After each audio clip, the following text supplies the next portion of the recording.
beautiful dolls and princesses. Hola mis princesas y muñecas lindas. Bienvenidas a mi canal. Welcome to my channel, Millennial Susie Homemaker.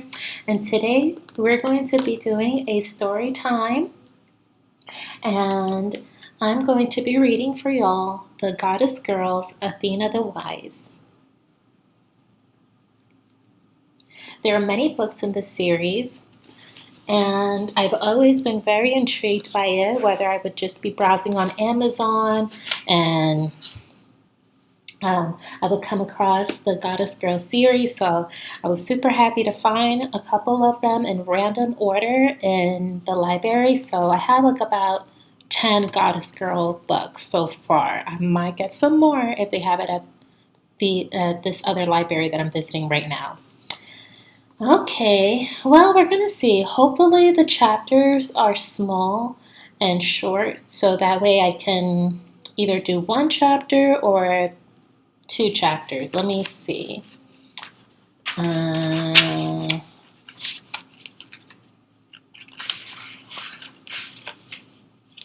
Okay. So for our first video, I'm going to do chapter 1. It's about 9 pages, short pages. And before we go ahead, I'm just going to read the back for y'all so you have an idea. It says, Athena isn't the only new kid on Mount Olympus. When a mortal named Hercules transfers to the academy, Athena understands what he's going through. She started there a few months ago herself. Not only does Hercules need help fitting in, he also has to complete 12 labors or be kicked out of school. When Athena's dad, Principal Zeus, asked Alrighty, so it says, Athena isn't the only new kid at Mount Olympus. When a mortal named Hercules transfers to the academy, Athena understands what he's going through. She started there a few months ago herself. Not only does Hercules need help fitting in, he also has to complete 12 labors or be kicked out of school. When Athena's dad, Principal Zeus, asks her to secretly look after the new boy, she winds up capturing mythical beasts and shoveling poop. It will take all her famed wisdom to sort out her own problems and help Hercules succeed. Authors Joanne Holub and Suzanne Williams put a modern spin on a classical myth with the Goddess Girl series. Follow the ins and outs of divine social life at Mount Olympus Academy, where the most privileged god boys and goddess girls in the Greek pantheon hone their mythical skills.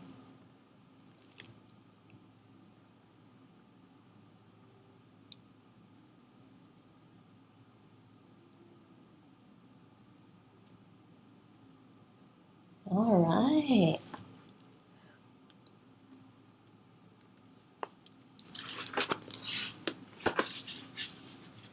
And here's how it looks like on the first page. It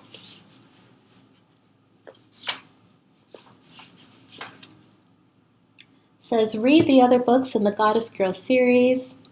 Athena, the brain, Persephone, the phony, Aphrodite, the beauty, Hermit, Artemis, the brave, coming soon, Aphrodite, the diva. Okay, Goddess Girls. Table of contents. They have the new mortal, on trial, revengeology, a mysterious figure, too many heads, third labor, gone hunting, pooped, battling the birds, missing Hercules, the contest, last labors, finding favor.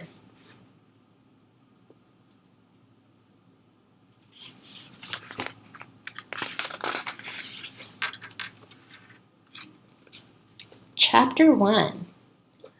The new mortal. Who's that? Athena asked, gesturing toward an unfamiliar boy as she plunked her tray onto the table where she and her goddess girlfriends always sat for lunch. The entire cafeteria at Mount Olympus Academy was buzzing with excitement over him. Usually, she didn't pay much attention to boys, but even she couldn't help noticing this one. Dressed in lion skin cape, its jaws fit his head like a helmet. He was tall, with dark curly hair, and bursting with muscles like Atlas, the school's champion weightlifter. Aphrodite arched a perfectly shaped eyebrow. You haven't heard.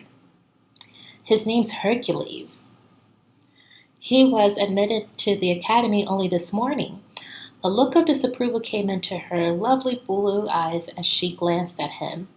I'll admit, he's cute, but he has absolutely no sense of fashion. Athena took a bite of her hero sandwich. A lion cape was perhaps overkill as a fashion statement. I heard he's a skilled archer, said Artemis, but I'll believe it when I see it. She frowned in his direction. Word is that he's mortal, just like Orion, so maybe he's a liar too.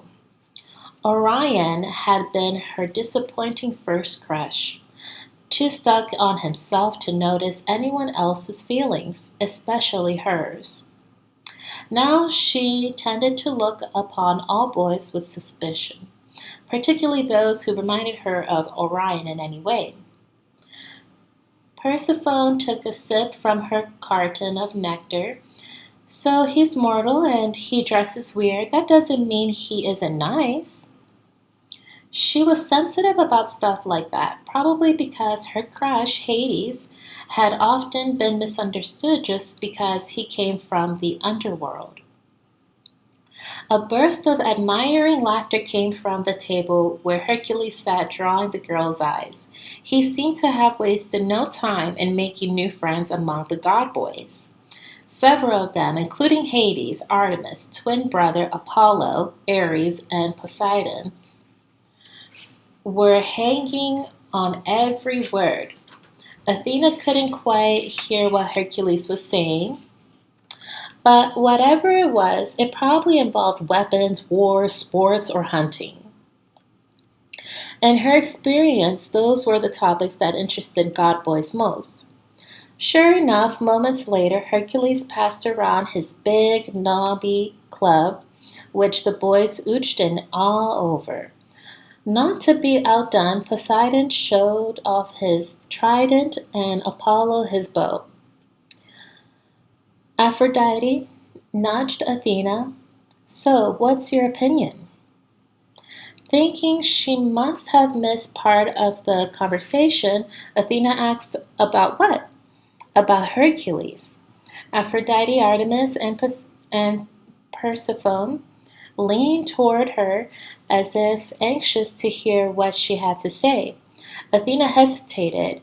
She could well remember how nervous she felt when she first came to MOA less than a year ago. Most of the god boys and the goddess girls here, including her three best friends, had been together for years by then. They were also beautiful, handsome, gifted, and amazing.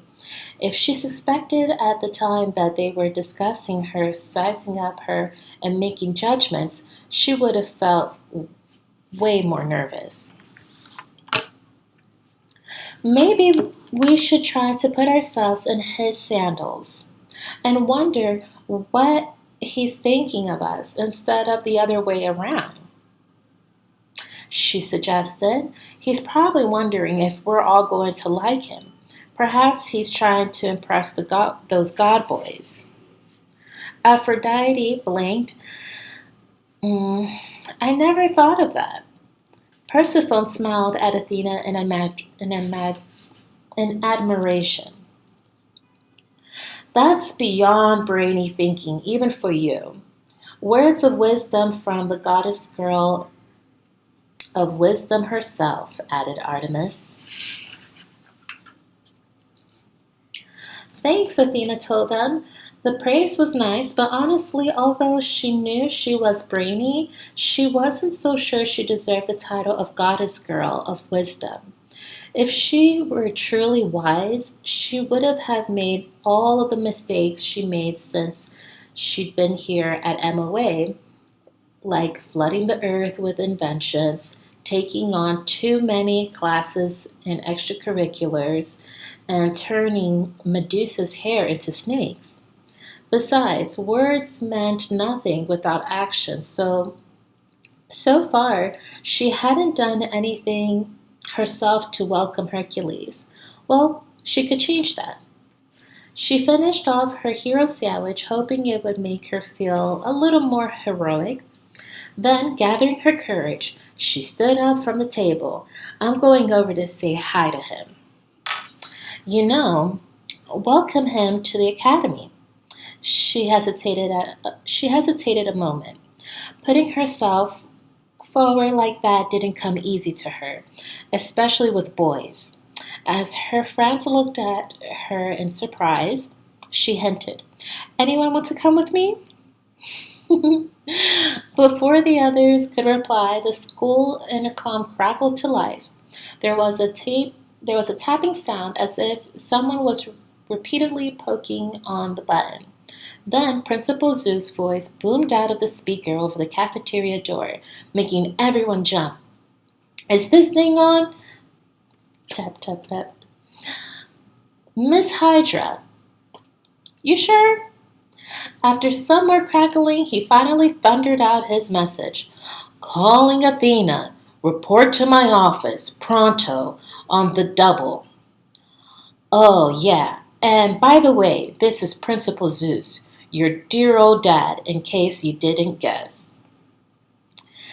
Every eye in the cafeteria swung her way. Athena gulped. Zeus was never one to say please, especially if he was displeased about something. After all, he was king of the gods and ruler of the heavens, so manners were not his first priority. "Change of plans, everyone. I'll see you later." Leaving her tray on the table, Athena hurried out the door. Even though, or maybe because Principal Zeus was her dad, she worried about pleasing him more than anyone else at MOA did. Her stomach did an acrobatic flips as she rushed down to the hall to his office. She racked her brain trying to think if she'd done something wrong. She was making straight A's, so surely none of the teachers had complained. But her dad wasn't big on friendly fatherly talks or idle chit-chat either. So what could he possibly want? Well, we'll have to find out in Chapter 2. All right, my beautiful dolls and princesses, what do y'all think so far of the first chapter of Goddess Girls Athena the Wise? I like it. It seems fun. It's easy to read. This is a girly girl children's book, but you know, this is a girly girl channel for that child at heart lady, whether you are 65, 25, 35, 5, 15. Y'all are all welcome here. Thank you so much for watching today's story time on Goddess Girls. I'll be bringing many more story time videos with y'all. Until the next time, adios, bye, ciao.